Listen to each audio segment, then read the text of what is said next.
We walk past brick walls every single day. They completely blend into the background of our cities and towns. But I want to challenge you right out of the gate. What actually makes a simple block of baked mud practically indestructible? Seriously, think about it.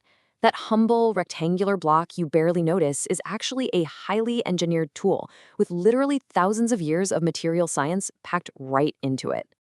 Welcome to This Explainer. I'm so incredibly thrilled you're tuning in because today we are diving deep into the hidden physical properties and the absolutely surprising aesthetic brilliance of one of the world's oldest building materials. We're going to completely transform how you look at the built environment around you. Here's our roadmap for today's explainer. First, anatomy of a good brick. Then, brick shapes and grades. Third, clay vs calcium silicate. And finally, the art of brick bonding. All right, let's jump straight into section 1, anatomy of a good brick, survival of the fittest. It's actually wild how simple yet absolutely crucial this first test is.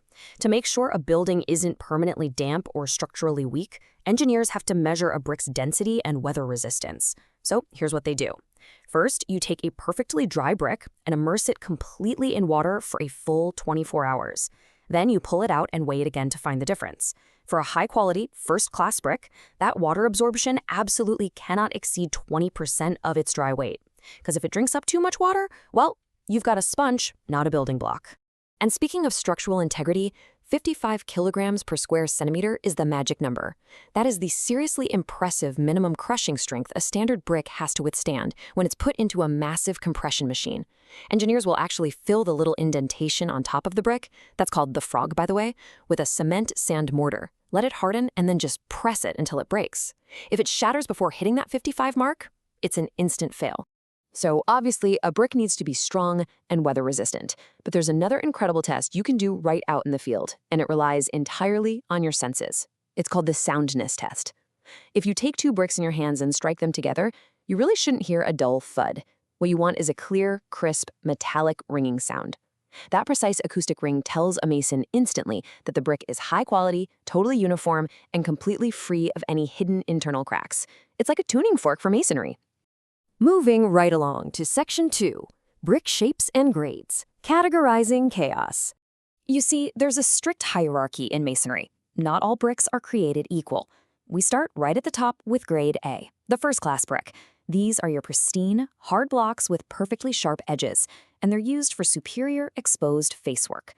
As we step down to second class, things get slightly rougher, and these are often hidden under a layer of plaster. Third-class bricks, they're even softer, with blunt edges, totally relegated to temporary structures. And finally, at the very bottom, we have fourth-class bricks. These guys are overburnt, dark, and distorted. But get this, they aren't thrown away. Because they're actually incredibly hard, they get crushed up and used as aggregate for concrete foundations and roads. Nothing goes to waste. And hey, it's not all just standard rectangular blocks either. There is a totally bizarre and fascinating vocabulary of specialized masonry shapes. We've got the queen closer, which is a brick cut lengthwise, the mitered closer, cut at a 45 to 60 degree angle. We have bats, which are bricks cut across their width, and the bull nose, where the sharp corners are beautifully rounded off. Now, why do we need all of these? Well, buildings aren't just straight lines, right? To turn corners cleanly, cap walls, frame curved windows, or create complex interlocking bonds, masons absolutely need these highly specific geometric pieces to make the whole puzzle fit perfectly. Okay, let's get into section 3. Clay vs calcium silicate, the modern showdown. Let's start with the absolute classic. The chemical composition of a traditional clay brick is this really beautiful, careful balance. About 50 to 60% is sand, or silica, which provides the core structure. Another 20 to 30% is clay, alumina, which is exactly what allows the mixture to be molded without just crumbling apart. The remaining 20%, that's a mix of lime, iron oxide, and magnesia. This acts as a flux to help it all fuse together, and it's actually what gives the brick its distinctive reddish color. It's literally a recipe refined by nature and time. Now, contrast that earthy recipe with the modern calcium silicate brick, which you might also know as a sand lime brick. It relies on an overwhelming 88 to 92% sand or silica content, combined with just 8 to 12% lime. This incredibly precise, highly controlled factory mixture is exactly what gives calcium silicate bricks their sleek, uniform finish and a huge variety of color options. It completely sets them apart from the traditional rustic reds of clay.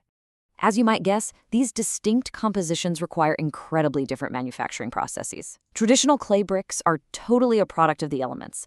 The clay is dug up, weathered, naturally molded, and then slowly burnt in a kiln, or sometimes even just left out to sun-dry for weeks on end. It's a very organic process. Calcium silicate bricks, on the other hand, are born in a factory.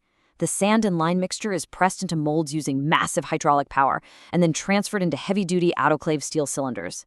Inside those cylinders, under intense high pressure and steam heat for 6 to 12 hours, a rapid chemical reaction forms a crystal-like compound. So it's basically ancient fire and earth squaring off against modern chemical engineering.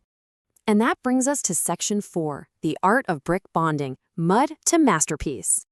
You know, a finished wall is almost never just stacked rectangles. Masons use these classical European and geometric bonds to create incredible visual complexity.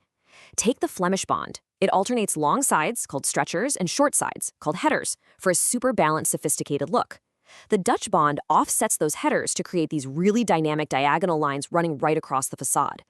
If you set the bricks at 45-degree angles, you get the herringbone pattern, which is full of this energetic, zigzagging energy, perfect for fireplaces or walkways.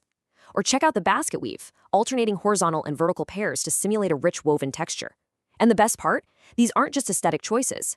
Carefully overlapping these joints is exactly what gives the wall its structural strength. Masons also use color to elevate plain structural walls into total masterpieces. They use a traditional technique known as diapering. And no, it's not what it sounds like. By intentionally picking bricks of contrasting colors, say a dark burnt header against a lighter stretcher, masons can weave massive diamond or lozenge patterns directly into the fabric of the building itself. It provides this incredible visual texture to huge expanses of wall without needing any super complex installation techniques. It's just brilliant. But the art of bonding definitely isn't stuck in the past. Today, we're bringing this ancient craft straight into the 21st century using computational design. Architects are now using algorithms to create parametric brick bonds. By taking standard rectangular bricks, but programming subtle, precise rotations and displacements via computer-aided design, they can build walls that look entirely organic. We're talking sweeping visual gradients or intentional openings that create stunning, semi-transparent perforated screens. These screens can filter sunlight while still maintaining security. It's literally taking thousands of years of human tradition and pushing it to the absolute cutting edge. So we've journeyed from the rigorous scientific water and crushing tests, right through the meticulous grading and unique shapes, explored the chemical showdown between clay and calcium silicate, and finally looked at the breathtaking artistic bonds that shape our world. I just have to ask you, the next time you walk past a brick building, are you just going to see a simple wall? Or are you going to see a total masterpiece of engineering and art? I really hope this explainer has completely changed your perspective. Thanks so much for exploring this fascinating topic with me. Keep looking closer at the world around you, and as always, keep learning.